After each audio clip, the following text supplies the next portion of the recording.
New York, concrete jungle where dreams are made of. There's nothing you can't do. Now I'm down in Brooklyn. Now I'm down in Tribeca. Now I'm down in Hell's Kitchen. Because if you can make it here, you can make it anywhere. I'll be hood forever. If you can make it in New York, you can make it anywhere. Isn't that crazy? New York is just so cool in that way. God, New York is so cool. And if you can make it there, you can make it anywhere. You can go to the Arctic Circle with your suits walking fast. Go to the Arctic Circle. Start a startup. Start a startup. It's the only thing you can do with a startup. The following podcast contains lasers that may trigger seizures in photosensitive viewers. Viewer discretion is advised. This is Laser Show. Pump up the volume, pump up the volume, pump up the volume, dance, dance.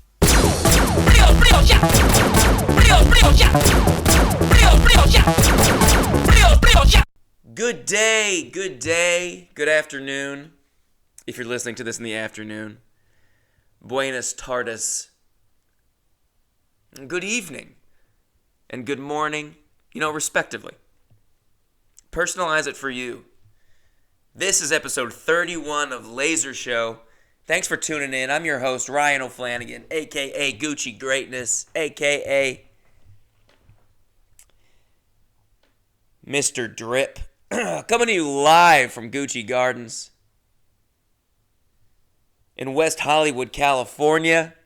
I just got back from... Listen, if you can make it in New York, you can make it anywhere. It's a proverb from Jay-Z. Here's one of my hottest takes. I think Jay-Z is one of the worst rappers of all time.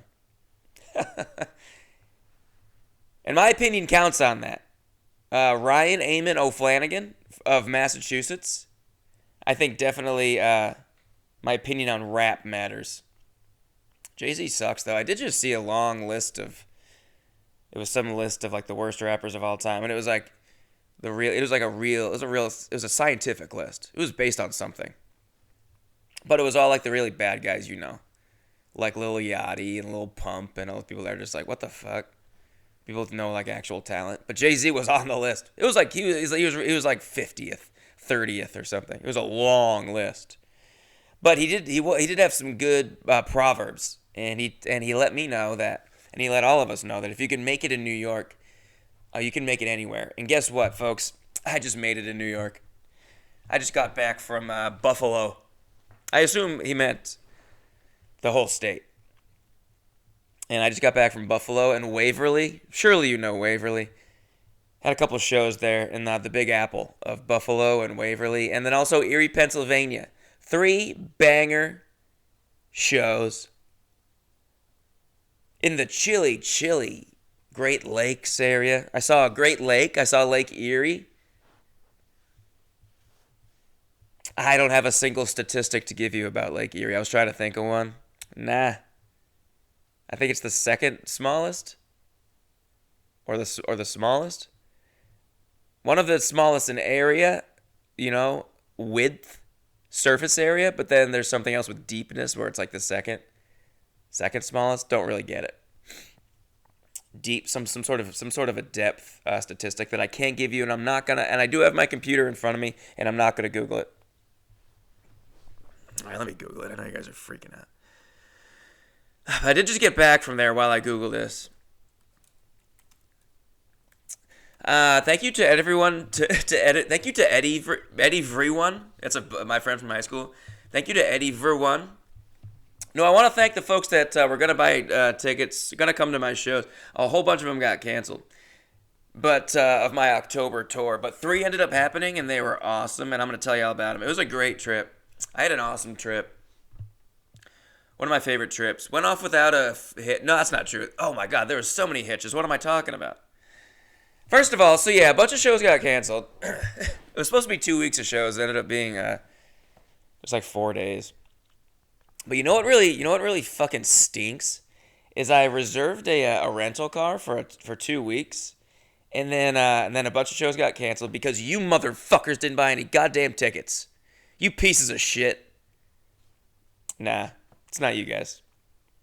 It's everyone else. No, it's just a tough time. It's a tough time, in this industry. Some shows are good, some shows are bad, some shows get sell tickets, some shows don't. And a bunch didn't, and then I couldn't get a refund on my rental car. Can you believe it? I was begging Expedia. I was going, Expedia, please don't do this. Please don't do this. I have to cancel. Please, I'm not going to use the car. Just give me my money back, please. Why are you doing this? I couldn't believe they were doing this to me. Expedia is like, I've mostly had good experiences with them. I mean, it's Expedia. It's whatever.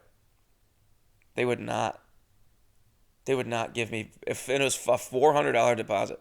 So I just fucking lost $400. What the hell? I was chatting with Expedia. I was telling them, please don't do this. Please, I'm broke. And you know what they did? They did give me a $100 Expedia money. Well, which almost counts as real money. So it was like I lost $300. That was nice of them to do. They didn't have to do that. They really should have given me a full refund. What the hell? I'm not. And it was also like a week in advance I was asking for a refund. Like, hey, I'm not going to reserve this car anymore. May I have my money back? I'm not fucking them over at all. Like it's super last minute and they can't get rid of this car. It was a week in advance. Oh, it really pissed me off. But I'm still going to use Expedia constantly. I'm a loyal member. And now I have a bunch of money in there. I have over $100 of Expedia money. That's how they get you. That's how they keep you coming back for more. But anyway, so I had to just change, some whatever, get a new rental car, change my flights. And then, so now I got 4 shows ahead of me in upstate New York. We're looking at Buffalo. We're looking at Poughkeepsie. We're looking at Waverly.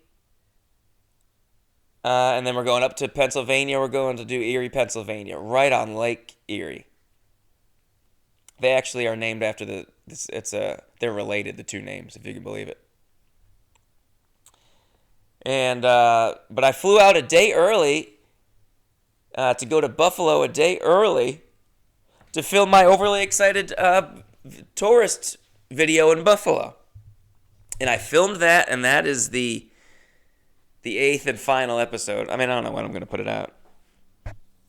That's the 8th and final episode of this season. But then next year, season 3 of The Tourist. I'm never stopping. That's not true. I'll definitely stop again at some point. But I got some cities on the docket. Hey, I got some cities on the docket already next year. Just a couple. But this is my final tour dates for this year. So now I got to pack it in. I got to pack it in for the year, I think, as far as I know. Okay, got it. Okay, I've done the Erie research. Lake Erie, it's the smallest Great Lake, okay? It's the smallest Great Lake by volume. Total volume, it contains the least amount of water, 109 cubic miles. But as far as surface area, which is really all people really, really want to know. That's what we're really asking. We're not asking about the depth of lakes, really. I'm never asking about that. But I'd be interested to know which is bigger, which takes up more space on a map.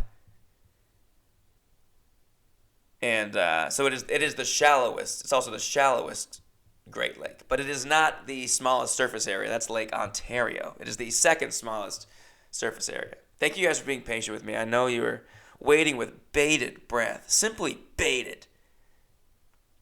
You're so good at bated breath. They call you Master Baited. Thank you for waiting. Anywho, I went there early to do an overly excited tours video. What a day. What a day that was. Honestly, straight up took a red eye and then got there at like 8 in the morning and then just got in a car and just hit the town. Went straight to Niagara Falls. Niagara Falls. You gotta go to the Canada side, people say. You haven't seen shit until you've been to the Canada side. Yeah, let me go to the Canada side. Like, I'm just gonna go to the Canada side. Yeah, just wanted to pop over here and also just like go to another country. It's a whole to-do over there. I went on a Monday. It was pandemonium. I did. Oh my God, there was a guy at Niagara Falls that recognized me as the overly excited tourist. I was fucking making a fool of myself. It was a pretty public spot. It was like right in front of. So Niagara Falls is a big old waterfall. Right in Niagara Falls, New York. Right on the Canadian border. You gotta see it. It's wet as hell. But everyone gathers around and looks at the Horseshoe Falls or whatever. That's the big beautiful one. And it is fucking sick. I do recommend it. But there's a lot of people around and I was filming. I was screaming. Made a bit of a fool of myself. But then a guy comes up to me later. I went to the other falls. Bridal Veil Falls, maybe? Might be making that up. But he comes up and he goes, "Hey, are you the guy from the internet?" And I was like, "Yeah, dude. I'm the guy from the internet." Actually, that's not what I said. I said, "What?" Because it was very loud. And when we were both soaking wet. Because the waterfall really, it gets you. It splashes like it's raining. Like you're in a rainstorm. It splashes something, especially Bridal Veil Falls. It's crazy on a windy day. But I said, "Yeah." And he said, "I knew it was you. I heard you over there calling it Nigeria Falls." And I was like, "I think that's the guy from the internet." So a little spoiler, I do call it Nigeria Falls. And no one around, man, it got awkward for sure. Screaming. Yeah, I get some strangers in there. Didn't get their permission. I got them in the background of the tourist video. What are they going to do? They're not going to fucking see it. But I got to bop around Buffalo, just bop around. Fun little town. Buffalo, I'm on the fence. I can't decide if I like Buffalo. I think I like it. But it's also, it looks like as the winter approaches, it seems like the town is like ransacked. Every store I went into felt ransacked. I just needed some deodorant and some water. Going to Walgreens, it looks like a bomb went off. What happened? I went into a grocery store that was like a real grocery. I was like, okay, grocery store will be like better. They'll have like real shelves and things will be organized and stuff and they'll be stocked. And I went in there and it was like a grocery store in like Costa Rica. I felt like I was in. Everything was all over the place. There was nothing matched. You gotta just walk through the aisles and try to find what you're looking for, and things are vaguely placed into categories. Very vaguely. Yeah, I guess I can kind of see round things are in this, blue boxes and products are going to be in this section, I guess. I don't know. I found a couple things I wanted, but I didn't. I hated the store so much I left. I said, "I'm not buying stuff from this place. I don't like this place. I don't want to give my hard-earned dollars." But I'll tell you this, Buffalo goes all out for Halloween. I don't know about all out, but it was, yeah, that's actually, all I really meant to say was that LA really doesn't do shit for Halloween. I live in LA. One thing I love LA, but one thing I don't like about it is they don't really they don't go too crazy for holidays, like decorations and stuff. Halloween, I guess because no one can afford a house. So Halloween is really about like decorating your house for Halloween. And Christmas, too. Most holidays. Not most. I guess definitely not most. What if you decorated your house for every holiday? What would you do? Flag Day? Just a shit ton of flags. It's Flag Day. Boxing Day? A bunch of boxes? What is Boxing Day? Is that about boxes or is that about, like, fighting? I never did look that up. It already took me so long to look up the Erie thing. Don't make me look up what Boxing Day is. And also, don't tell me. Don't get on your high horse. But anyway, the Halloween decorations around the town, very cool. Very cool, because people can have houses. I'll tell you, I got a front-facing window in my apartment building, and I do like a little bit of Christmas lights. I've done that. Or just like stickers in the window. There's like a Santa Claus, and then there's like a Christmas tree, and there's a candy cane. Light up lights, they're called. They're called light up lights. I do my part. I got a front-facing window.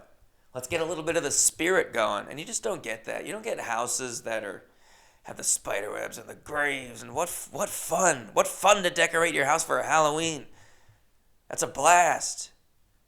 It's not like hanging a bunch of lights like Christmas, which is also cool. But Halloween's more fun. You get to hang a person. Just pull up a ghoul, hang him in a tree, and then you get to just hang this figure. You get to feel what that's like. Put some graves in your yard. Get a big spider. But you just don't get that out here. It's all apartments. Certainly where I am. If you can get to a place where there's houses, you've left my neighborhood in LA. I'll tell you that. I'm not within a house. I'm about a mile in any direction from a house. But I don't know if the town's always like that or if they're just like, not the decorations, I mean the ransacked part. Or maybe they are always decorated like that. Maybe that's just a year-round thing. They just love cobwebs. Yeah, we're celebrating the idea of the spider. Big spider town. They do have like buffaloes everywhere. Actually, they're bison. But that's, of course, the town is called Buffalo, and there's just like pictures and signs, and they really embrace the idea of the animal, the buffalo. And I was filming as the tourist, and I was like, this town loves horses. And then it's just like me licking my tongue, licking my lips, doing my tongue thing in front of all these like buffalo. Come check out these buffalo. But then I was like screaming. I was like, this town loves their horses. I don't know why. And then there was a girl in a parked car nearby, smoking a cigarette in the car. She goes, that's a buffalo, sweetheart. I said, oh? Yeah, it's a buffalo, like the town. And I was like, no, I think it's a horse. And then she goes, no, the buffalo. I was wearing a hat that said buffalo. Just a blue hat with red letters that said Buffalo. And she goes, the Buffalo Bills hat you're wearing? And I said, this is just a Buffalo hat, first of all. It just says Buffalo in blue and red. It was the Bills blue and red, but it was not it was not an officially sanctioned Buffalo Bills hat. It was a Buffalo hat. And I said, oh, I thought blah, blah, blah. Also, none of this was on tape. I had already stopped recording. I said, oh, I could have sworn that was a horse. And then, she seems very concerned about me. Then I said, I'm kidding. I'm doing like a character. This is for like YouTube. And she was like, oh. And I was like, now you're going to be in the video. And she was like, no, please don't. But I was lying anyway. Dumb bitch. That's a buffalo, sweetheart. Yeah, no, I know. If you see a guy on the street he's just making a video. What if that was a real guy? I'm just filming, making a video just to send to like my family. Like, look, they love horses. Like the character really is. What a damn bitch to lower her window. That's a buffalo, sweetheart. Oh, thank you for the help. She just thinks she's being helpful. That poor guy is going to go his whole life thinking that animal is a horse. I gotta help him. He has to film that video over and say the right animal. This poor guy is going to embarrass himself. But then I get to my hotel. Staying in some crappy hotel. By the airport. First of all, on my way back to my hotel, I stopped at McDonald's and I got one of these new chicken Big Macs. Have you heard about these? Delicious. It's almost in my mind, just two of the McChickens stacked on top, and I love a McChicken. I thought I'll probably love a chicken Big Mac. Honestly, didn't like the chicken Big Mac. Not a fan. Will not be having another chicken Big Mac. It's it's two chicken patties on top of each other. It just doesn't work. It just doesn't work with the bread in between. They're a little too slick. It's just not the joy that you get from a nice, dry, mayonnaise-y McChicken. I love how dry McDonald's food is. That's good for driving. When I'm on the road, I have McDonald's like way, way more than any other fast food by miles. And it's not even my favorite. It's just the best for driving because it's dry as shit. I think it's the easiest to not spill. It's the most put together because it's not fresh. Wendy's is so damn fresh. Their tomatoes are sliding. Their lettuce is huge. Their meat patties are square. There's just a lot going on. It's way better than McDonald's, I think, if you can sit down. But if you're just driving, people are like, I'm like, what's the fast food you get the most? And people will ask me that all the time. All the time. And I'll say McDonald's, and people will say, what about Taco Bell? Taco Bell? I vaguely get the idea of Taco Bell. Why people are so into it. It is delicious. But what an inconvenient food. I guess I'm just not a huge, I don't like messy foods. Tacos, I'll say my least favorite food in the world is probably wings. Taste great. They taste great. But you'll never see me ordering wings ever. Hey, I just want to get my hands so dirty in my mouth. And I want to take tiny, tiny little bites. Do you have anything I can bite in tiny little bites and make a mess that's 3 times the size of the bite that I just took? And then I can't do anything while I'm eating because my hands are so dirty I could not touch my phone. In the case of any sort of emergency, I'm so screwed. I have to suck my fingers as hard and fast as I can. You have anything like that? And then I want to collect the bones. I've been collecting bones. Do you have anything I can just collect? Just like 30 bones in a plate in front of me? I would love to just have like 30 small bones on a plate in front of me while I hang out with my friends. Do you have anything like that?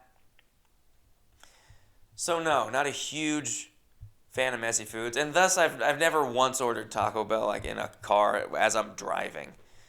Get that all over my cock. It happens, brother. Anyway, I got the chicken Big Mac, and then I went to my hotel, and get this. There's this guy behind the front desk. Nice guy, Indian guy, or something like that. You know. And he's checking me in, and he gets my card, and he says, "You're in room 229." And then he points like to the elevator, and as he points to the elevator, he goes, "Whoa, look at that." And I said, "What, the elevator? Is the elevator right there?" He goes, "No. No, my watch. Look at my watch." And his watch, on the time, he had like an Apple Watch, and the time was 2:29 p.m. And he was pointing to room. He goes, "You're in room 229." And he points out, and he extends his arm to point to the room, and on his wrist was the time 2:29. And he goes, "Whoa, look at that." And it was sick. I was like, dude, there's got to be something with 229, man. Maybe it's some sort of a magical. It's like it's fate. I made a fool of myself. I couldn't think of anything funny to say, but I was like, there's got to be something with that room, man. We'll see. Yeah, we'll see. I'm gonna get to the room. Hopefully, it's good luck or something. All right, have a good one, man. Maybe the room's good luck. We'll see. All right, have a good one, man. Thank you. What's the Wi-Fi? I wouldn't say the room was really good luck. Nah. I don't think it was much good luck happened. Oh, but then I went out. I was in Buffalo so this is a Monday night, and the Bills were playing on Monday night. How sick is that? So I was looking up. I was like, what's the best places to watch Bills games? Like a bar to watch. Best bar to watch the Bills game. And I found a few. It's pretty much there's like a whole bunch of bars on like one kind of main street. The street is called Choctaw Street? It's a Native American tribe. Chippewa Street. Fun little street, but I went to a bar there, and I just sat by myself. It was okay. It wasn't like hectic. Everyone was like eating, like having dinner. I just went and got dinner with a bunch of Bills fans. We watched the game. It was pretty fun. Everyone's wearing jerseys. They're cheering. Bills were up. I went to another bar. It was a rooftop bar. Did a little bar hop. Had my dinner. Oh, chicken parm. By the way, that's my favorite food. If you're coming to see me on the road and you want to bring me something, you really should bring me something. It's kind of customary. Feel free to bring me just like a good chicken parm. I would love to just have a nice chicken parm. It'd be really funny. I did get I got a new Fabergé egg on this trip. Someone gave me a Fabergé egg. The collection grows. Look how many I got now. 1, 2, 3, 4, 5, 6, 7, 8, 9. I got 10. One of them's not really an egg. One's a sphere, but it'll hang out. It looks nice enough. It's on the shelf. Yeah, I'll include a picture of the Fabergé egg on the Instagram, and we'll get to that later. That was in Erie. I got a Fabergé egg, but I watched the game with these. Then I went to another bar in like the second quarter, and it was a rooftop bar, and they had a projector that was blasting the Bills Jets game, and the audio was you could hear it around the whole neighborhood. So I imagine that's a pretty crazy. I don't know if people like probably watch games like from the street when it's like a big game, like in the daytime. This was like at nighttime and it was really cold. I don't really know. I don't know. It wasn't a bunch of hoopla. It was most people just hanging out, chilling at bars. Not overly packed in these places. At the second place, the rooftop was like completely empty, and the streets were completely empty. So I don't know. Maybe it's like crazy down by the stadium, which I was not there. But I went up to the top of this rooftop, and there was just this group of young friends up there sitting in a booth, and like the girls were wearing like crop tops. The guys were just hanging out wearing like jerseys. There was one guy in a Zach Wilson jersey. They were hanging out in like short sleeves. It was 40 degrees. It was 40 degrees. I grew up in Massachusetts. I got chilly as hell. I don't know how. I don't know why I could have survived such a thing. I used to revel in weather like that. But I was looking at these babes in these cutoffs, these little midriffs. I'm like, put a jacket on. I had to go to the bar because they had like heaters at the bar. These people are just out in the elements. Buffalo people are crazy. But then the next day, I did the show at a place called Helium. If you're in the Buffalo area, hey, you got to go to Helium. This was like, I realized the last time I performed here was in 2017. I got to the venue, and the owner, Sean, wow, handsome guy. If you're in like Western New York, go to Helium Comedy Club in Buffalo and just get a look at Sean. So handsome, you wouldn't believe it. Tell him Rye sent you. Tell him, AKA Gucci Greatness, AKA Mr. Drip, Dr. Drip. But the show was, I think it was like 35 people came out on a fucking Tuesday night in Buffalo. That's sick. Show was great. But I was talking to the owner, and he was like, yeah, last time you were here, you were doing those videos, the tours videos. And, yeah, man, I remember like, I was there for a weekend, and he was like, I remember a lot of people like yelling out during the show, and you were getting upset. People would be yelling out, are you joking my ass? And that was a big part of why I got stressed out and stopped doing it.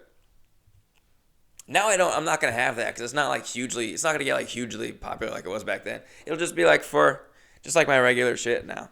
Like my Two Guys on a Bench or whatever. It'll be that level of just stuff I want to do, little sketches I want to do. But I was like, yeah, man, that and Minnesota. I remember a show in Minnesota that had some big fans that are like, and if you're like a huge fan, like you're probably a little like there's something a little bit mentally wrong with you. If you're like a huge fan it's great to be a big fan and to be a fan, but if you're like a psycho fan, that's normal for like, a musician. But if you're like a giant fan of the overly excited tourist, you're probably crazy. You probably have like a mental defect. I've met plenty of great fans that are totally normal, but there's some like crazy ones. But yeah, talking to this handsome owner who only got more handsome since 2017, I couldn't believe my eyes. I was stunned. You guys got to see this guy. But it was funny to hear his perspective on it. I was like, yeah, man, shit. I forgot that was such a thing. I don't even remember it here. I definitely remembered it in Minnesota. This guy came like up to the stage. I was just like doing this act out, and this guy just like, he was insane, and then he like got up out of his seat and went and just like stood by. I was doing like an act out of like being on the Jumbotron. It's a joke I used to do. I believe it's in my Comedy Central half hour. I think. Still haven't watched it. Not gonna lie. Not going to. I've seen clips, and that wasn't one of them. But I did tell him to put that joke in. But there's a long act out about being on the Jumbotron, and then I'm like yelling at the Jumbotron. screaming, long act out. And then this guy, when I'm doing that joke, just came up to the stage and he just like stood at the end of the stage. And he was like smiling and like cheering. And I turned around, I was like, "What the fuck?" He thought he was like part of the. He was literally insane. He thought it was a real thing that was happening. He thought we were on a jump. He got up behind me like he was gonna be on the jumbotron with me, and he was just like smiling and being weird. Hands in the air, fist pumping. I didn't know. I was so confused. I was like, "What are you doing, dude?" But I had interacted with him earlier in the show because he was so weird, and then I think that just gave him the green light. Sometimes you just gotta don't acknowledge some people. This guy will ruin the show if you acknowledge him. He sure did. And the night before, that was like 2 nights or 2 shows in a row. And the show before that, a woman just wouldn't stop yelling out the catchphrases. Middle-aged woman. Pretty sure she was by herself, sitting like directly in the middle of the room. Middle-aged blonde woman. She's going, "Are you joking my ass?" And I was like, "Yeah, all right, yeah. I mean, holy Snopes, right?" I'm like, "Okay, yeah. No, please stop." So I don't reckon it'll get like that again. But anyway, the show was really good. The 30 plus people that came out on a Monday night, God bless them. They were very cool. Bought some merch, what have you. Oh, but then, so before the Buffalo show even, I got a phone call that Poughkeepsie canceled. Not enough people. Hudson Valley on a Wednesday night. This guy kept saying, I'm sorry, man. You never know. Hudson Valley on a Wednesday night. This place is hit or miss. It's the Hudson Valley, man. It's a Wednesday night. I'm like, brother, you're the 6th show to cancel. Do not worry about it. It is not you. People can sell tickets. You trusted that I could, and I simply couldn't. Some venues just simply doesn't work out that way. But I was fine to have a day off. So after the Buffalo show, I just got a nice little day off, and I went, where else? Corning, New York. I literally just looked at a map, and I was like, I'll drive most of the way to Waverly tomorrow, and then just like hang out. Go to a gym. Then the next day I'll go to the Waverly, New York show. So I looked at a map, and it was Corning, New York. I remembered Corning. I was like, why do I know Corning? Then I remember, oh my God, my dad used to like always go to Corning, New York for work. Some sort of business. Meeting with the Germans, he'd call it. Gotta go meet with the Germans. He probably had just had a second family, to be honest. But I bought it. We all bought it. But he would go to Corning, New York. I texted him. I was like, didn't you used to go to Corning? He was like, yeah. I'm like, dude, I don't know how my life has ended up here, but I'm in Corning. Any hot tips? Yeah, do a wine tasting, he said. What? What the hell are you talking about? A wine tasting? A wine tour? You raised me. Do you not know me at all yet? But there's a museum in the town called the Museum of Glass. And it did look very cool, but I didn't get to the town till like 3:30, and it closed at 5. So I didn't go to the Museum of Glass, but it was the I Googled things to do, and that it is literally the only thing to do. Not literally, but mostly. It's like a renowned museum. It's a bunch of glass art. I think there's people in there like glass makers. Maybe that could be my job. I could be a glass man. You an ass man or a glass man? I did just apply to Petco today. Things are really looking up. It's where the pets go. And then he tells me, the Germans, they drag me to this bar where there's topless servers. They drag me. I didn't was against, hey, twist my arm. They made me go. And then I Googled the place. I was like, I'm definitely going to go there. That's awesome. And then I Googled it, and then the reviews were just like, it seemed like not a great time. Seemed like just not a great vibe. To go by yourself, I mean. Not fun. Just kind of creepy to go by yourself. You go with some fun Germans, that's a blast. Oh, Josh. And he says the Germans used to call it the Museum of Ass. That's a good one. These Germans, man. Known for being very funny. Historically, the silliest, jolliest, funniest country.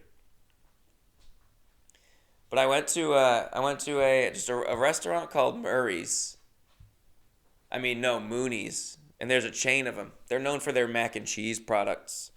I couldn't have mac and cheese. Guys, I couldn't have mac and cheese. I can't have a big heap and help in a mac and cheese. But I sat at the bar next to this guy. All right, he sat next to me, actually. And we sat very close to each other. And he's like this older guy. And he was like asking questions about the menu to the server. Then he kept being like, you could tell I'm not from around here, right? Yeah, you could probably tell I'm not from around here. I don't know. Then he orders like a sandwich and then a side of mac and cheese. And the side of mac and cheese comes out and it's huge. It's the size of a football. It's a huge boat of mac and cheese. Not one single bowl. We're talking a rectangle. It's a boat shape of mac and cheese. And he goes, whoa, that's a side? And she goes, yeah. And he goes, you can tell I'm not from around here. He loved saying that. And then, so I figured, and then also the Dodgers game was on. And he was rooting for the Dodgers against the Mets. And I was like, maybe he's from L.A. Should I ask? Are you from L.A.? Because I'm from L.A. or I live in L.A. But like, I don't really feel like talking to this guy. I really don't. I just want to eat my food and get out of there. If it was just passing through, maybe. But I really didn't want to be stuck talking to this guy. Then he gets up to leave. He's like, well, I'm here till Friday, so I'll probably see you again, to the server. So he goes, oh, where are you in town from? And he goes, I'm Geneva, New York. It's the other side of the lake. The guy was from like 40 minutes away. Yeah, you can probably tell I'm not from around here, huh? The way I'm rooting for the Dodgers. And I don't know what the sides of mac and cheese are, size-wise. Yeah. I guess you could say I'm a bit of a city boy. Yep, they got me out here, out in this shithole. I'm from Geneva myself. It's right on the lake. Then I went to another bar, and this bar was called Maley's or Mally's, and there's only a couple bars that are open late. And I love to drink. I drink by myself all the time. I love going and then just watching the TV. I don't talk to anybody. I guess that's alcoholism. Hey, what are you going to do? I love it. I love looking at the TV, just staring. I was watching The Floor was on, the new Rob Lowe show, and it was silent, you know.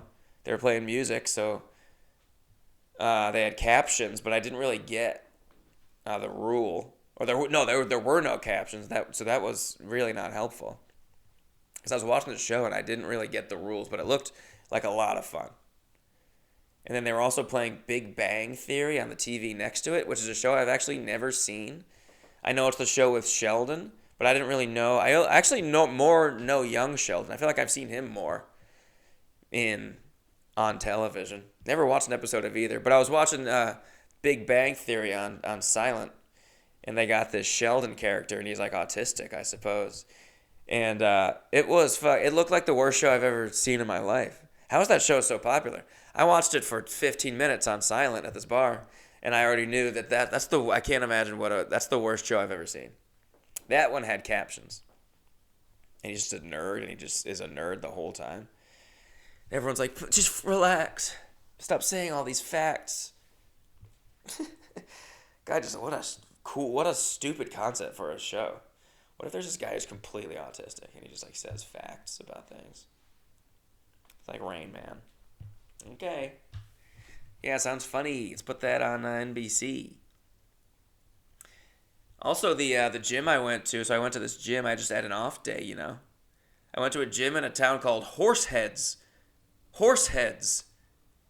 The town was called Horseheads, plural. One word, plural. Horseheads, New York. I got a picture, dude. I took a picture. I went to Planet Fitness. Hey, this ain't no nothing town. They got a Planet Fitness, and they have a mall. The Planet Fitness is actually attached to the mall, and it's like an old mall, like an old school mall, and it's called the Arnott Mall. And I'll tell you what, there are not a lot of stores left. I went in to see if it was even open, and it was open, And it was like a big mall. Back in the day, it was probably bustling. Poor Auntie Anne's, dude. Auntie Anne's was going strong, and they were just in a wing of the mall that every other shop on that whole wing had been closed. But Auntie Anne's was where Auntie Anne's had to be. They couldn't move Auntie Anne's to a busier part of the mall, like the center, the epicenter. It deserved to be in the epicenter. They were the brightest, cleanest looking store in this mall. There's a few stores. They, Lids. They had a Lids that was open. A Claire's was open. I might be going there soon. If the Patriots win more games than the Panthers this year, I have to get a septum piercing. Have I told you guys about that? If I haven't, let me tell you now. I have a season-long bet with my friend Tim, Patriots fan. Two worst teams in the league, probably, Patriots and Panthers. If the Patriots get more wins than the Panthers this year, I have to get a septum piercing for a month. If the Panthers get more wins, Tim has to get a septum piercing for a month. If they finish with the same number of wins, me and Tim have to dye our hair blonde for a month. So I'm hoping that the Panthers get more wins than the Patriots, because I really don't want to get a septum piercing. And I really don't want to dye my hair blonde. But I'll do it with Tim. But his girlfriend is so upset about it. She doesn't like it. She's like, please don't dye your hair blonde. This is like, just do something else. Do like $50, like every other bet ever made. Hey, rules are rules. I think we'll probably bail. Just be like, you know what, dude? Why don't you just not do this? This year was so bad for both of us already. Anywho, what was I talking about? Oh, the mall. Yeah, man, it bummed me. It broke my heart. Oh, the mall used to be the place to go, wasn't it? Didn't it? I should have said. The mall used to be the place to go, didn't it? Used to be. Man, I remember going to the mall in my Letterman jacket. I never went to be cool at the Fonz at the mall. I went to the mall probably 3 times with some friends, like in high school. But they were fond memories. Costas! Costas! My friend Brian Costa, he wore his Letterman jacket. And he got Chinese food from the food court at the mall, and it said Costa on his jacket, and the woman kept saying, Costas! Costas! Cracked us right up. She was giving him a hard time. I don't remember why. They were very flirty. I wonder if they're in love now. Maybe they're married. God, I hope so. I hope the best for Brian. Anyway, this bar, Mally's, this guy, there was probably like 8 of us. There's like a couple playing pool. There's like this group of 3 girls at the bar. There's a couple playing darts. It was like pretty chill. It was nice. And like a couple older guys come in. And I'm hanging out, I'm watching TV, not really noticing what's going on around me. I'm just staring at the floor with Rob Lowe. I gotta watch that with volume at some point. Seems like an awesome show. And then the bartender comes up. I had drank 1 drink, and I was like, maybe I'll get another one. I don't know. Kind of just wanted to see the bar. But maybe I'll get another one. Then this bartender comes up and says, this guy over here is buying drinks for everybody. Do you want another drink? I was like, what? That's never happened to me. I was like, yeah, and I got an IPA. I was drinking a mango cat. Golden Road mango cat. And it was kind of gross, so I was happy to switch it up. Then I got she paused a bit. She goes, do you want a shot or do you want another drink? And I said, oh yeah, I'll do an IPA. And she kind of looked at me like that was a weird thing to say.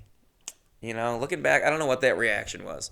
Was I not supposed to order an IPA? Everyone else, or maybe he was buying shots for the bar. And I was kind of the one guy that was like, I'll do an IPA. Because if that was the case, then yeah, I feel like an asshole. But the bartender said, do you want a shot or another drink? I said, yeah, I'll do another drink.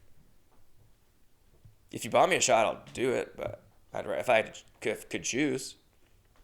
Got an IPA. I said, hey, who bought this drink? And she points to this cool old black guy. Daryl. She goes, Daryl bought everybody a drink. I go, hey, Daryl. He looks up. I go, thanks, man. Give him a little cheers with my glass. He gives me just a cool guy nod. And then he goes over to the group of girls. Everyone's just like, thanks, Daryl, Daryl. He goes over to this group of girls. So maybe he was just trying to get in good with this group of girls. And this guy was like fucking in his 60s. These girls were like in their 20s or 30s. And he goes, hey, people call me, or he goes, hey, my name's Daryl, but I don't really go by Daryl. Whenever some people say Daryl, I go, oh, I'm in trouble with something. That's weird. It's Daryl. Like, it's too formal. I like to be called Buddha. He goes, people call me Buddha. And they're like, okay, Buddha. And he's like, yeah, don't call me Daryl. it's weird. I don't know why she said Daryl. So shout out to Buddha who bought me a drink. Shout out to Buddha who bought me a drink all the livelong day. And then I left there. The following day was a show in Waverly, New York. I get to the town of Waverly, New York. They got a Sherman tank. This is a town of 4,000 people, right on the Pennsylvania line. And they got a Sherman tank. This town loves the troops. Whoa. I get to this town. I was looking up things to do in Waverly. Maybe something to like talk about on stage. Talk about the town a bit, go explore. It's exactly what I did. They have a Sherman tank, which was the number one thing to see in Waverly, New York. It's a tank. It's a real tank. Old tank, I guess. I go to park at the tank, and I park right outside of the tank. Tank is just on the side of the road. It's just like one strip of this little town. Cute little small town strip of shops and restaurants and antique shops. Small town. I think very pretty. Nestled in the hills. A lot of parking available on this main strip. A lot of parking. So I'm able to park right outside of the Sherman tank. And then a guy pulls up behind me in a pickup truck. And he's towing a bunch of shit.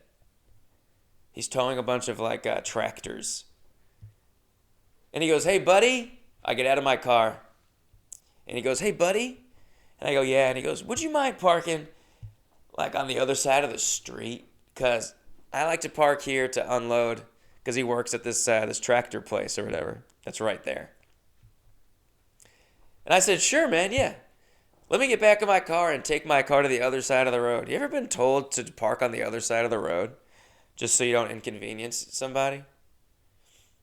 I was like, yeah, totally. But it was just if I was that guy and someone parked right there, and I'd just be like, hey, fuck. He parked there. I just have to figure this out now. But this is how small of a town it is. This guy had his parking spot. He's like, hey, man, hey, new guy. I actually always park there. That legal parking spot that you've parked in, I park there. Because it's easier for me to position myself and unload these tractors. Because I work here at this tractor store. It made perfect sense. But I looked at the Sherman tank for a good 20 seconds. Went to explore the town. Every telephone pole on this whole street it's one of these towns that every telephone pole has a veteran, a tribute to a veteran in honor of. They love the troops. And I got to the venue. They put me up at a hotel. This is great. This guy, I found this show. This guy reached out on Instagram. A lot of places will be places that I reached out to try to get some shows going. But every once in a while, those are centered around a show usually that I have been asked to do. Because those are always better. A lot of times they pay better. Then I just try to make the trip more worth it by putting shows around that I ask to do. But the shows that I'm asked to do are usually much better. So I had confidence that this one would be. And small town shit is just the best. Chehalis, Washington, I'm telling you. Between Seattle and Portland. Do a little town called Chehalis, Washington on a Monday night. 100 people. One of the best shows of my life. Small towns, when they ask me to do it, I'm and it's a random little town, I'm very confident that's going to be a good time. And the people that live there cannot believe that I feel that way. I get to this venue. It's an old Royal Order of the Moose building, and they have a bar on the bottom floor. It's so cool. It's 3 floors. And like the main floor, they do like a lot of weddings and events. Then the bottom floor is like a speakeasy style lounge bar. That's where the show was, but it was big, and 65 people came, and it was such a good show. But the people that lived there, this one girl kept being like, "Did you lose a bet?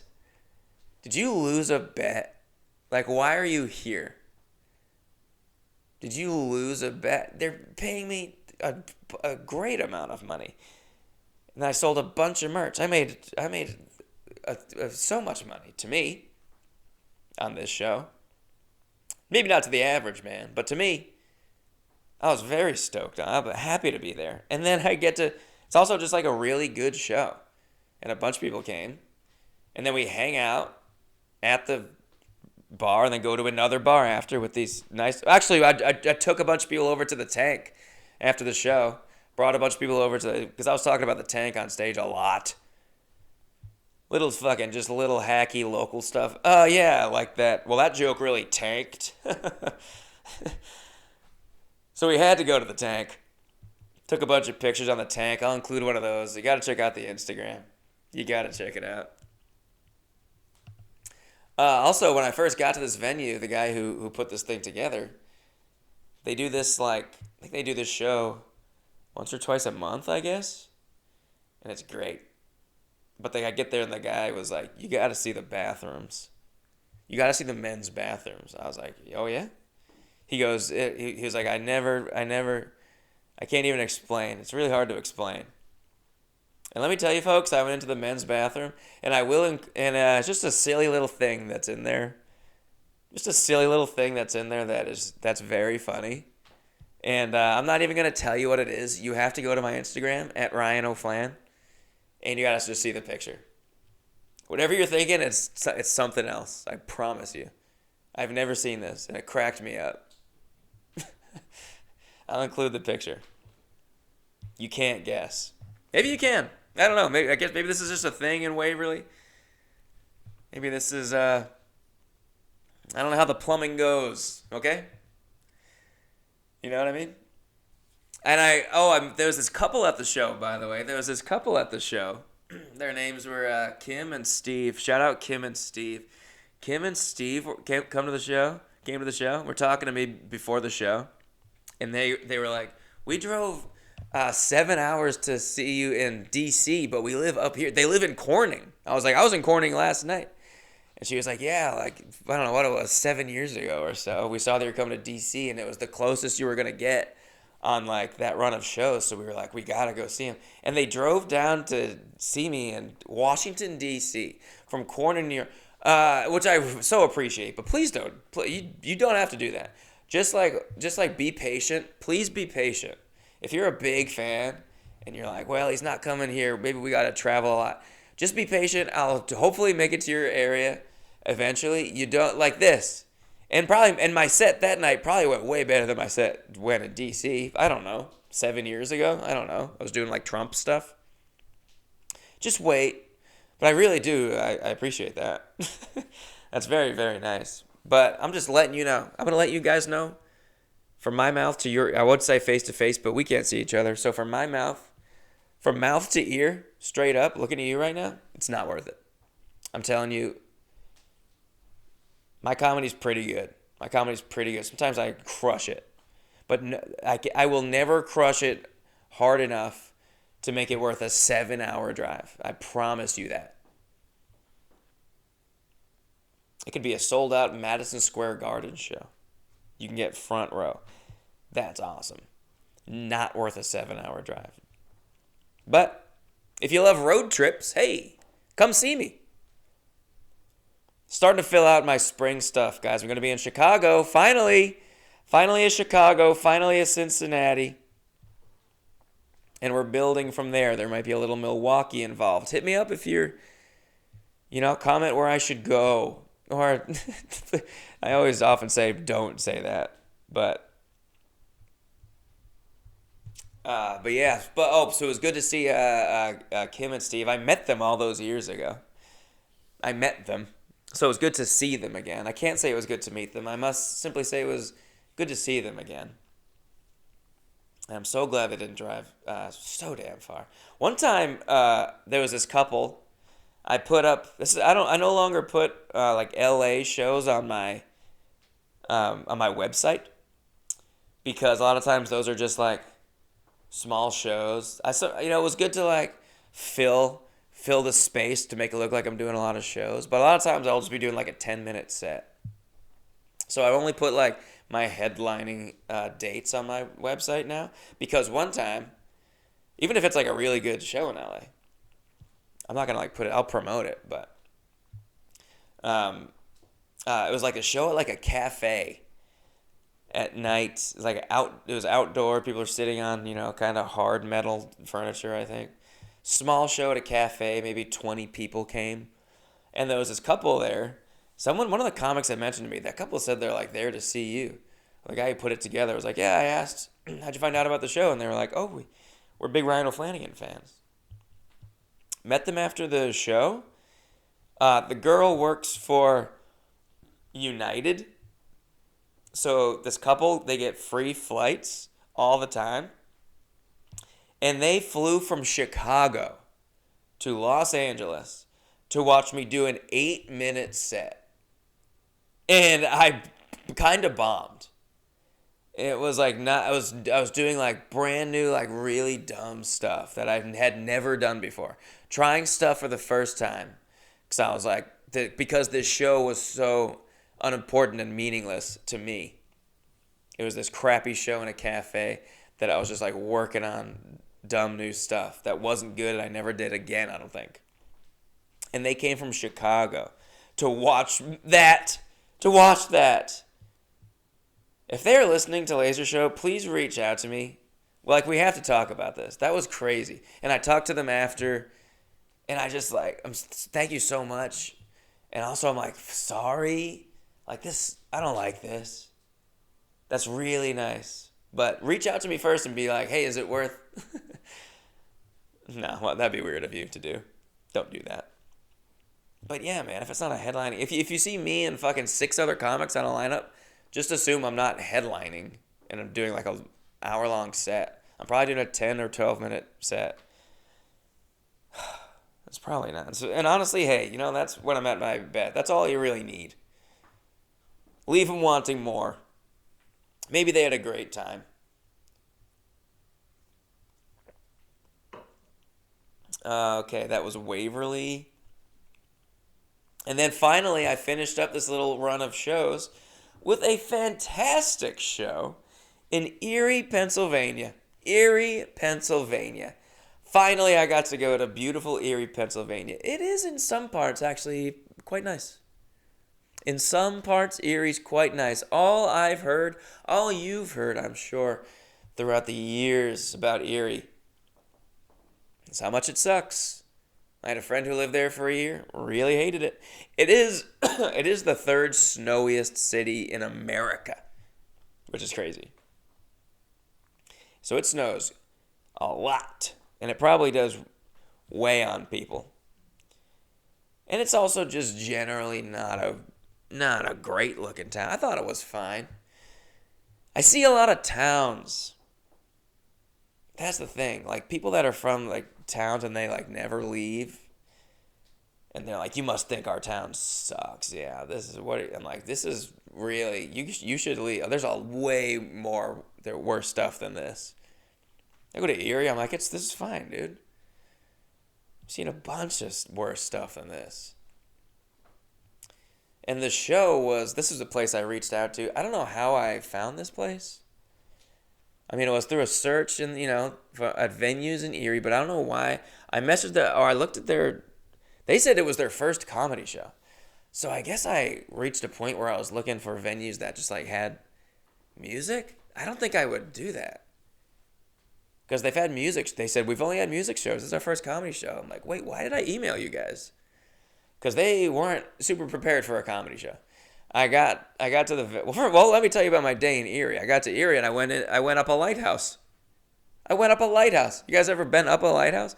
A professional lighthouse? I went to a lighthouse. There's admittedly not a lot online about things to do in Erie. And driving around a bit, I could kind of see that. But I did drive along the lake, and it's like nice. It's okay in October. But one of the top things to do, and I went on Erie Reddit too. One of the top things to do is go to this lighthouse. I go to the lighthouse. I'm like, all right, it's just a lighthouse. It's just like in a neighborhood. You're just driving through like a nice little neighborhood with little houses. You know, like children might live in this neighborhood. It's a very just suburban looking neighborhood. There could be children on tricycles, things like that. And then at the end of this street, it's just like a big ass lighthouse, and then it's just the lake. And I would just drive up to the lighthouse, and then I'm just reading a sign about the lighthouse. Welcome to the lighthouse. This lighthouse was built in 1812 or some shit. And then a girl pops out of the lighthouse and goes, "Hey, would you like to climb the lighthouse today?" And I said, "Oh, I don't like the way you said that. That sounds like," I literally go, is it, I stumbled so much, it was a nightmare. I was like, does it cost money? Is what I said. She goes, "Yes, it's $6. I thought, okay, I can do $6, I guess. I wasn't planning on doing this. But what's $6, you know? No matter how broke you are, $6. You know, you just skip lunch. I was like, all right, I'll skip lunch, and I'll go up this lighthouse. I go into the lighthouse. This girl just sits at the base of this lighthouse all day, and she takes my credit card and says, "All right, you're good. You can just go start walking up the it's a spiral staircase up the lighthouse." And she goes, "Oh, and there's a guy up there." I was like, "What?" She goes, "Yeah, there's a guy up there. He's waiting for you. He'll tell you everything you need to know about the lighthouse and everything else. He's very knowledgeable." I said, "Okay," and I start walking up, which I didn't really want. I kind of wanted to go up to the top of the lighthouse and just kind of look out. But it was cool. He did know a lot of stuff. Well, first of all, I start walking up the stairs, and then she gets on her walkie-talkie. Boop. "Hey, Dana, there's someone coming up." And then guess what? This old man who was a volunteer who knew everything about the lighthouse and about Lake Erie and the history of Erie, his name was Dana. Like the woman's name. But she goes, "Boop, Dana, someone's coming up." And then I could just hear his walkie-talkie. It's just one lighthouse. And it's only like 40 feet. Like he's right there. And then I could just hear his going, "Dana." And he goes, "Boop. All right, send him up." I was like, you can just talk or do like a little knock. Just text. So I start walking up, get to the top, meet Dana. He knows a bunch of stuff about the town. It was interesting. He was a cool guy. This is his fourth season doing this. If you're in the Erie area, go talk to my guy Dana. He goes, "Where are you from?" I said, "California." He goes, "It's a long trip to see a lighthouse." That's right, Dana. It sure was, but it was worth it. You can see farther into the lake, Lake Erie. Further? Anyway, that was about all I did in the daytime, and then so I get to the show, and it was a bar, and I walk into this bar. It was a brewery, and I walk in, and it's packed in there, and there's a band playing, and people are just like, it's just like a regular bar. There's this band, and people are just like packed in there. It's like a lot of activity, a lot of people talking, and I'm like, what the fuck? This is where the show is? There's a band playing. I'm supposed to go on in like half an hour. Who's this band? Am I following a band? These people didn't buy tickets. I was in charge of the ticket sales on this one. I know this many people didn't buy tickets. Then luckily this girl comes up to me. She was like, "Hi." I thought she was like an employee. She was not. She was there to see the show.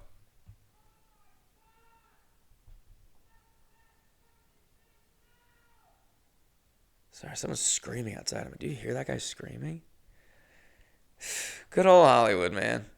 You know, I like to say I live in West Hollywood because technically I live in West Hollywood just by virtue of being 2 streets over from La Brea, which is the divider. But I'm only 2 streets away from the absolute horseshit of Hollywood.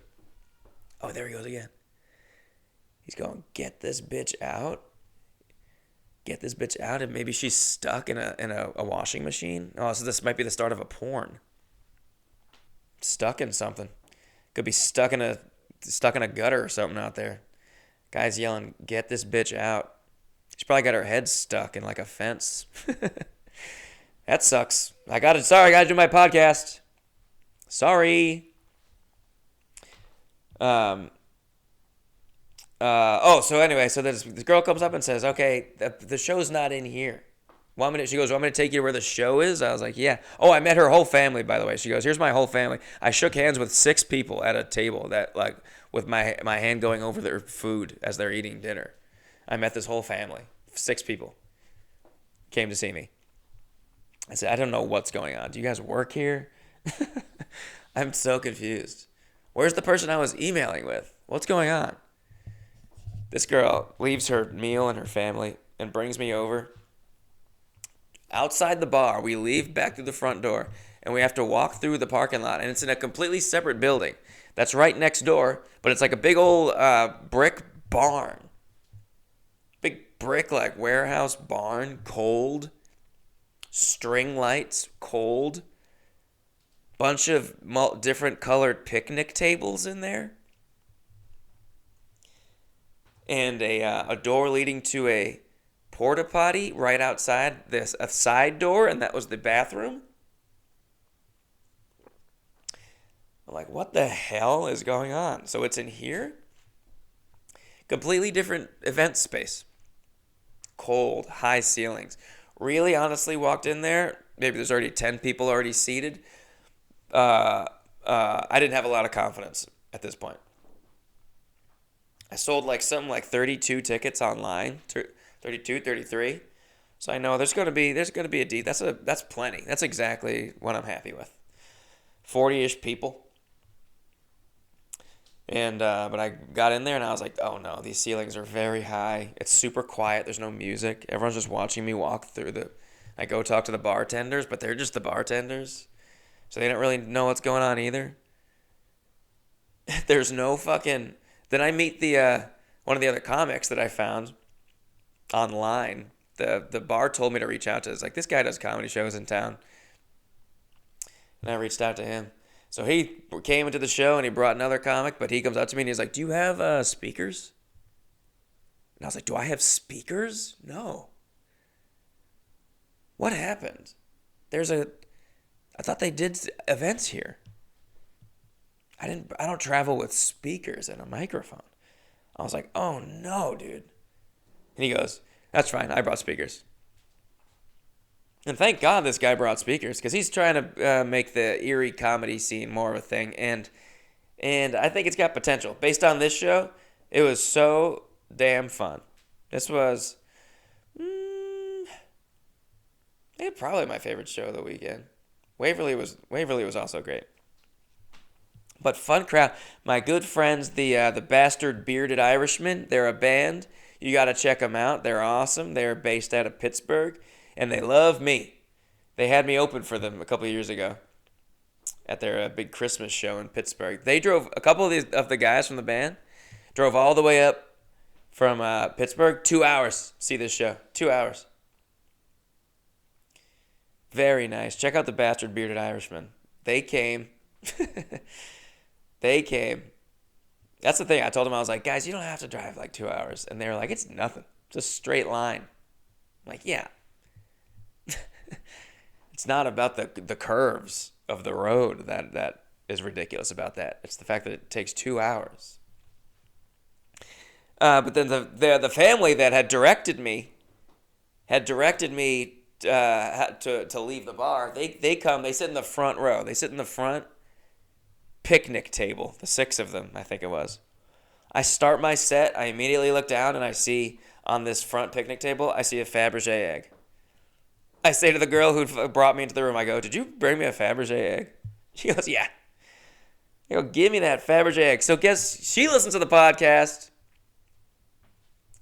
Thank you for being a laserhead. If you're coming to see me on the road, feel free, if you're able to, give me a Fabergé egg or a chicken parm to go in a to-go box, or a size medium t-shirt, or fun glasses, like party glasses.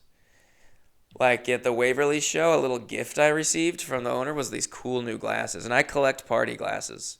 They're good for when I get fucked up and you can't see my eyes doing the going straight chameleon style. It looks like I'm just having a good time and I'm awesome, but really, if you can see my eyeballs, you would say that I should go home. So that's why I love those. What an invention. Because you can't just wear sunglasses. They have to be like a colored party. The ones I got were like little jack-o'-lanterns. And they're not orange, they're green. Bring me glasses, bring me a Fabergé. But really, I'm collecting Fabergé eggs. If you're a real laserhead, you know. You gotta bring me a Fabergé egg. It's a beautiful egg. And then another guy that she was with said that he was he was the overly excited tourist for Halloween. And I said, I remember seeing that, someone posting that on Facebook or something. And I was like, did you post it? And he's like, yeah, you commented on it. You said, hell yeah, dude. I thought, man, that is exactly what I would say. That's me, all right. Hell yeah, dude. And the father of the group was there. I don't know. I'm going to call him the father of the group. He was the older man in the group. He bought me a beer, so I gave him a free koozie. He came to the bar. I was hanging out by the bar, and he was like, you want a beer? And I was like, yeah. You want a koozie? And he was like, no. And then I was like, okay. It's like, I got a bunch of them. And he was like, oh, you mean like your merch? And I was like, yeah. He goes, oh, yeah. He goes, I thought you were joking. I was like, what a terrible joke that would be. Someone offers you a beer. Yeah. Do you want a koozie? What's the joke? What the hell are you talking about? So I gave him a koozie. Then he comes back and he goes, koozies were a big hit. Let me get another koozie. I go, if you want another koozie, you got to buy me another beer. These things ain't cheap. Actually, yeah, they are. They're pretty bad condition. But I charge a boatload for them. And then after the show, get this. After the show, the opening comic is he's probably like 25, 26. Young kid. Oh, no, he told me. Yeah, I think he's 26. And he was like, dude, you want to go to some bars after? I'm like, dude, yes. I love that. That's so much better than, like, me choosing a bar. I'm like, dude, you from here. I love when people just take me to, like, some cool bars. Otherwise, I'm just going to, like, whatever's close, and it's just fucking lame. He's like, we went straight bar hopping. The opening comic, and like all his boys, a couple of their girlfriends, all these kids in their mid-20s, the bastard bearded Irishman, their wives, a couple of others. We're just fucking rolling deep, going around town, go to some cool ass bars, packed Erie bars, and the Cleveland Guardians were playing, and Erie is half Cleveland fans and half Pittsburgh fans for baseball. Erie is exactly 2 hours away from Cleveland, Pittsburgh, and Buffalo. Fun little spot. That little triangle of hell that everyone seems to hate so much. Well, you could drive 2 hours to get to some other cool stuff too. Chill out. But the Cleveland Indians... Oh, excuse me. Oh, God, don't cancel me. The Cleveland Guardians were playing. And it was a sick game. They tied it up in the bottom of the ninth. And the place was packed. This bar we were at, people were cheering and going nuts. I'm like, this is sick. Because they're playing the Yankees, and I hate the Yankees. I was rooting for the Guardians. That is so damn fun. Really cold places watching sports together. I love that. That's why I wanted to go out in Buffalo and watch that Bills game. Like, cold and snow really bonds a city in a way that LA just simply doesn't really have. I don't want to live there. I don't want to live in a snowy place, but I enjoy the camaraderie that it forces. The closeness that the elements force. The friendship. You have to stick together physically to stay alive. I think stronger relationships are formed in the damn snow, but I'm from a snow place. You know?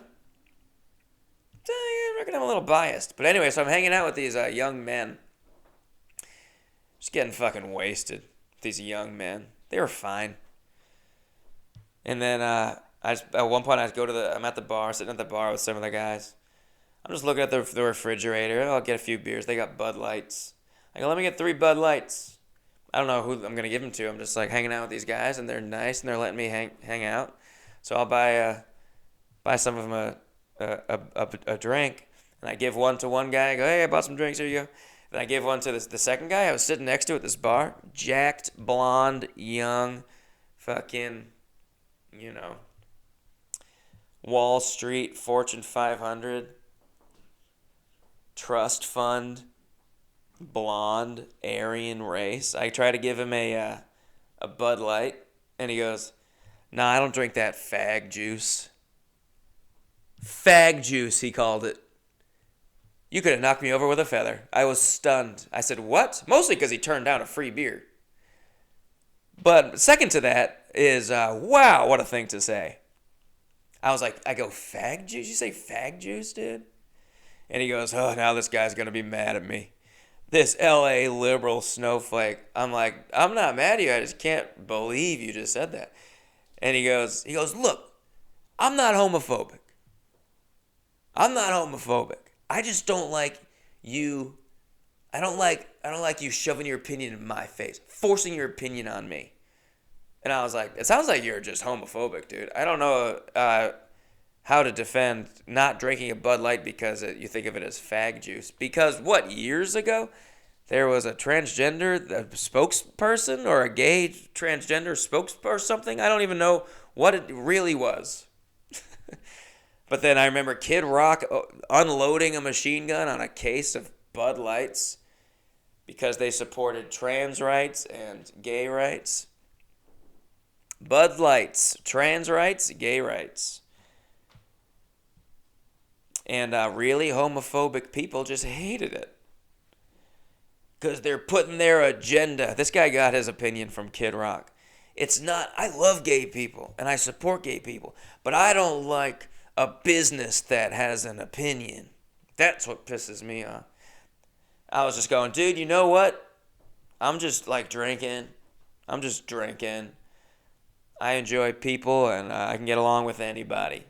I was so nice about it. I was like, dude, let's not do it. Because his friend comes over and goes, oh, no, are you guys talking politics? I was like, it's fine, dude. Let's absolutely not do this. But what an insane thing to turn down. I mean, what is your life? If a guy buys you a beer after he performs,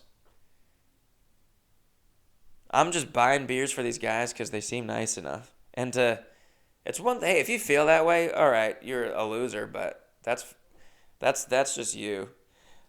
But then to turn down a beer and then say that that's why you're turning it down, you could just be like, nah, you know, I don't really like Bud Light. I don't like Bud Light. That would have done it. I would have gone, oh, all right, my bad, and give it to someone else. You don't have to say why you don't like Bud Light. You don't have to call it fag juice out loud at a bar.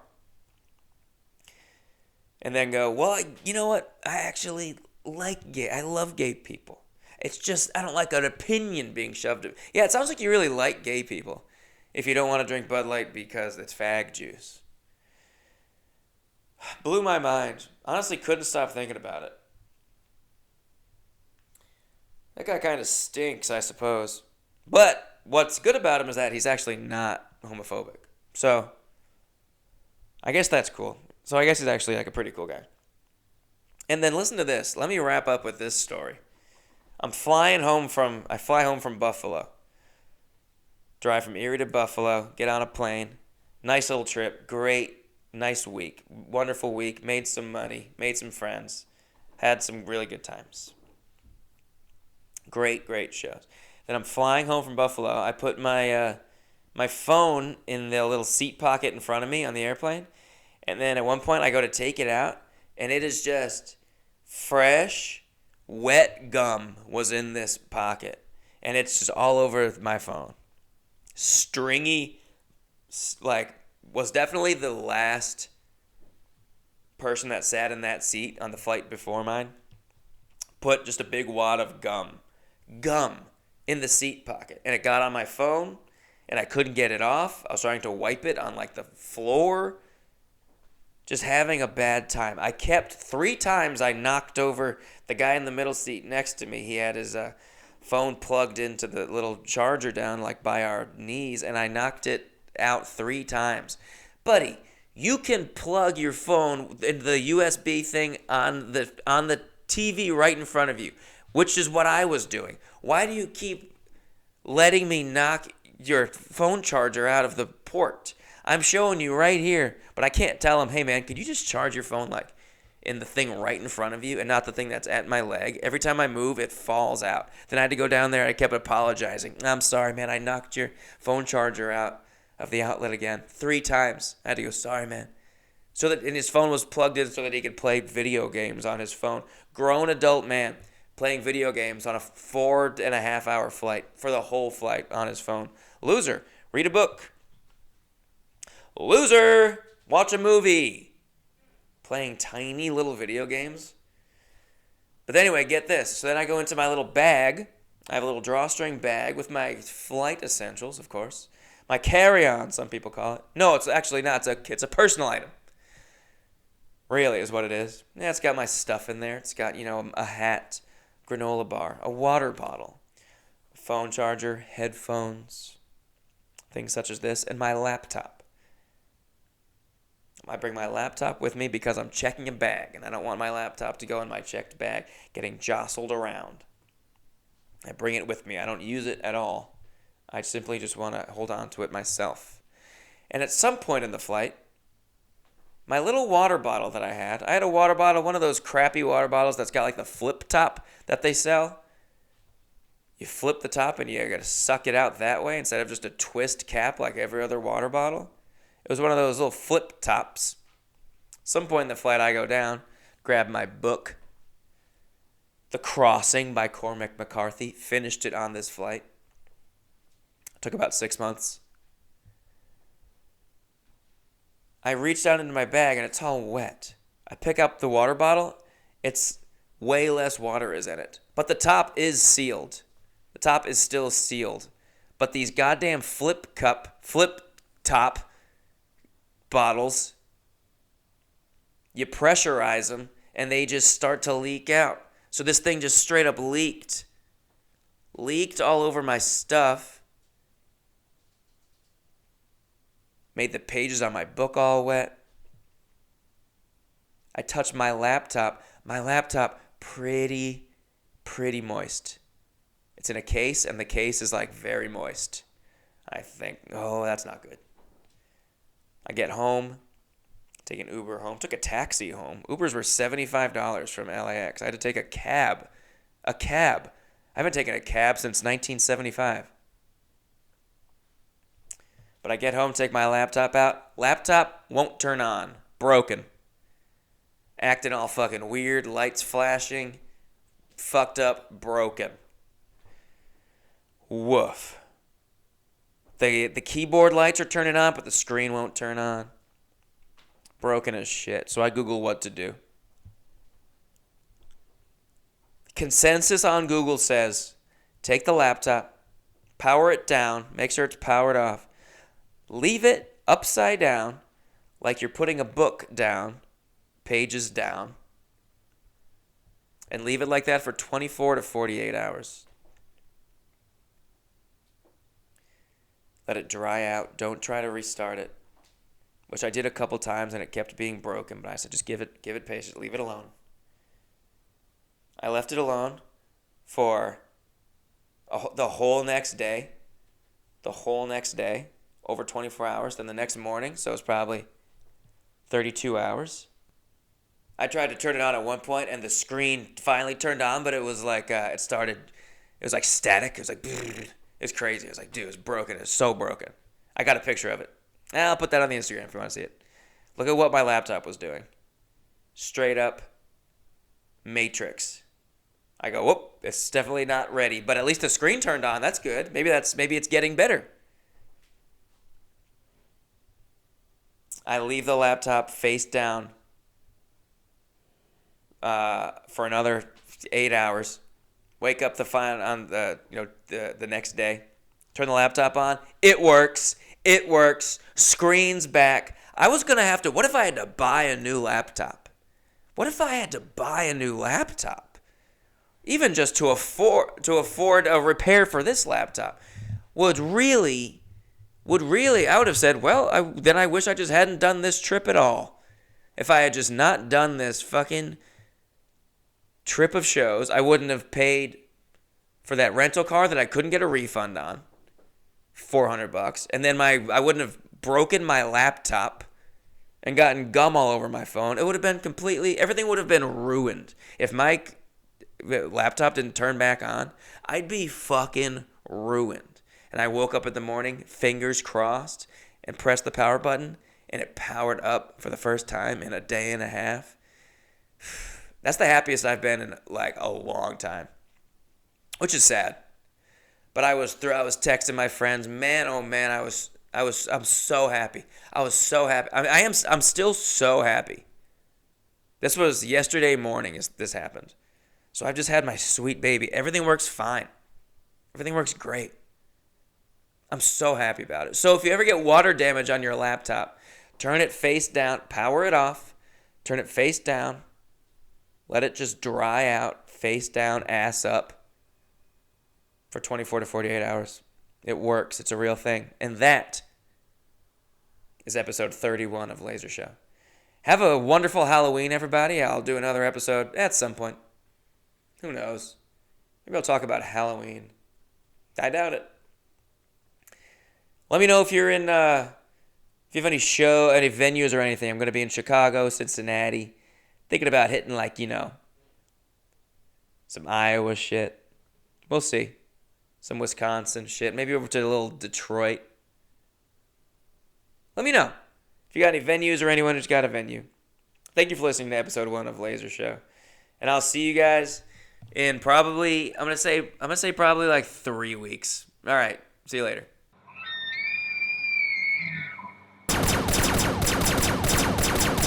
Pump up the volume, pump up the volume, pump up the volume, dance, dance. Brio,